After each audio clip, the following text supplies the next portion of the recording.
Ilang beses na kayong pumunta ngayon dito? Bali, pangalawa, Dok. Nung una, nag-enroll sa program.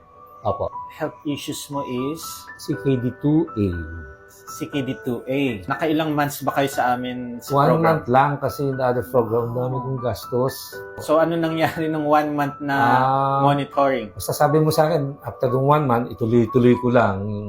Ano man yung ginagawa ko, ganun lang. No rice, no pasta. So yun, nasa sweets. safe food list lang tayo. Opo. Saka yung kinakain ko kasi yung protein is around 54 grams Per per day. Okay. So ibig sabihin, from matataas na values, nung minomonitor ka ngayon, anong difference? Marami akong naramdaman pagbabago.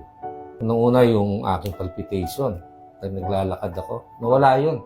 Okay. Sabi ng anak ko tsaka yung wife ko, nawala daw yung hili ko. In 3 days of doing strict, clean, low carb, Talagang malaking pagbabago. Kaya di ba pinapakita ko sa yung mga pagbaba, sumusobrang baba na, tatakot na nga ako kasi masyado nang mababa yung sugar ko. BP ko, mga around 120, 116, mga ganun. 120, 116 na. Hindi na tayo nagkita, inire-record ko pa rin eh. Oh, that's good. Ah, Dala niyo nire-record ba ko siya. yun? Andito po, lahat. Okay.